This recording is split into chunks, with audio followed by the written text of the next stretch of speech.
আসসালামু আলাইকুম, welcome back to my channel. কেমন আছেন আপনারা সবাই? আশা করি সবাই ভালো আছেন। আজকে আমি রান্না করব মুরগির মাংস। প্রথমে মুরগির মাংসগুলো নিয়ে ওখানে একটু হলুদ, মরিচ, লবণ দিয়ে ম্যারিনেট করে রাখবো। তারপর একটা কড়াইতে তেল দিব। তেল দিয়ে তেল যখন একটু গরম হবে আস্তে আস্তে করে আমি মাংসগুলো দিয়ে দেব।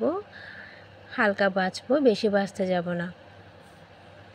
আমি মুরগির মাংস এভাবে হালকা ভেজে রান্না করলে আমার খুব ভালো লাগে। এই যে চারিদিকে ঘুরিয়ে টুরিয়ে দিলাম। এখন আমি মাংসটা একটা একটা করে উল্টে পাল্টে দিচ্ছি।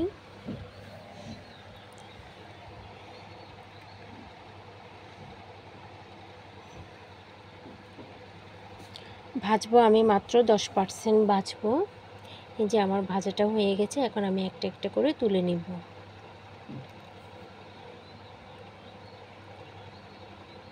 এইভাবে ভেজে রান্না করে খেলে অনেক ভালো লাগে। যে আমার ভাজাটা শেষ, তারপর ওখানে আলু দিয়ে দেবো। আলুটা ভেজে নিব একটু।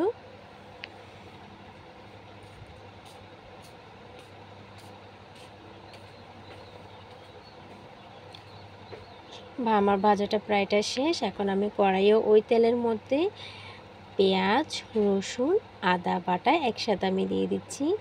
আমি থেতো করে নিয়েছি হামানদিস্তাতে। আমি কিন্তু বাটা কষা করি নাই, কারণ আমার হাতে একদম সময় নেই।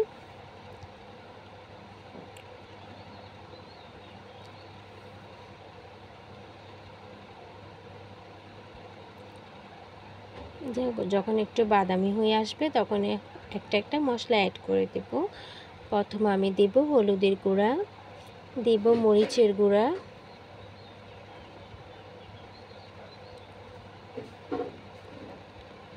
আমার হলুদ কম মনে হয়েছিল তাই আমি আরেকটু হলুদ দিয়ে দিয়েছি। একটু পানি দিব কষানোর জন্য। ভালো করে নেড়ে চেড়ে দিব। রান্নার মজা কিন্তু কষানোতে।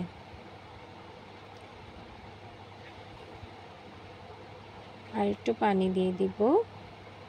চুলার গ্যাসটা একটু বাড়িয়ে দিয়েছি।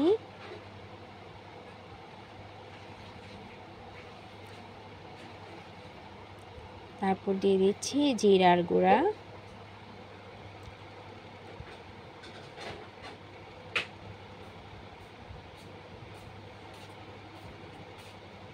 এখন দিয়ে দেব মশলার গুঁড়া।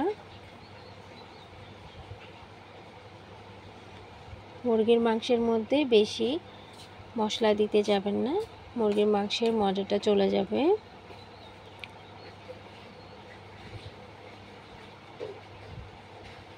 এখন সবগুলো কষাবো। এই যে চারদিকে যখন ব্লক উঠে যাবে, তেল উপরে বেশি উঠবে, তখন আমি মুরগির মাংসগুলো দিয়ে দিব।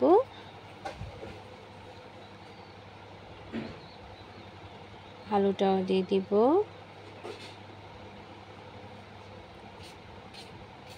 আপনারা মুরগির মাংস রান্না করার আগে একটু ভেজে নেবেন, আপনাদের যেমনটা ইচ্ছে, বাট আমার এমনটাই ভালো লাগে, এটা স্বাদ আরও বাড়িয়ে দেয়।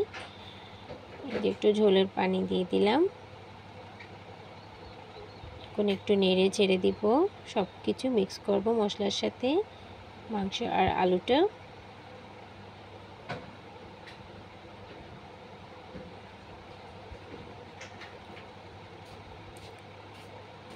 সব কিছু নেড়ে চেড়ে দিয়েছি। এখন একটু লবণ দিয়ে দিলাম পরিমাণ মতো। আপনারা আপনাদের স্বাদ মতো করে দিবেন।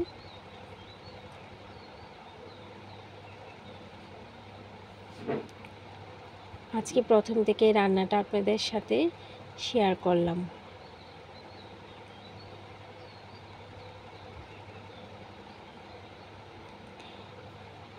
এখন একটু কষাবো। একটা মরিচকে আমি ভেঙে দিয়েছি, আমি ঝাল বেশি খেতে পারি না, তাই চারিদিকে বলক উঠে গেলে ভালো করে কষানো হয়ে যাবে। এখন আমি একটা টমেটো দিয়ে দিলাম, ধনিয়া পাতা দিয়ে দিলাম, ভালো করে কষাবো। সবগুলো দিয়ে আরেকটু নেড়ে চেড়ে দিব। নিচে নাড়তে হবে যেন নিচে লেগে না যায়। আমার রান্নার কালারটা মাশাআল্লাহ মাশাআল্লাহ অনেক সুন্দর দেখাচ্ছে।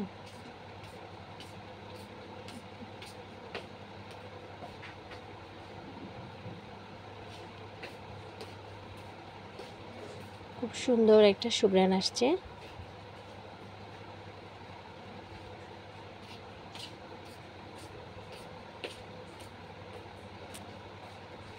যে আমি আরেকটু নেড়ে চেড়ে দিব।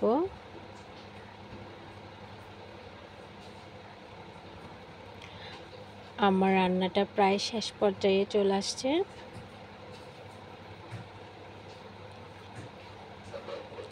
এই যে আমি ঝোলটা শুকিয়ে ফেলতেছি। যে প্রায়টা আমার রান্না করা শেষ, আমার রান্নাটা হয়ে গিয়েছে। আর একটু ধনিয়া পাতা ছিটিয়ে দিলাম। আপনারা আমার সাথে থাকার জন্য এতক্ষণ অসংখ্য ধন্যবাদ। ভালো থাকবেন। আসসালামু আলাইকুম।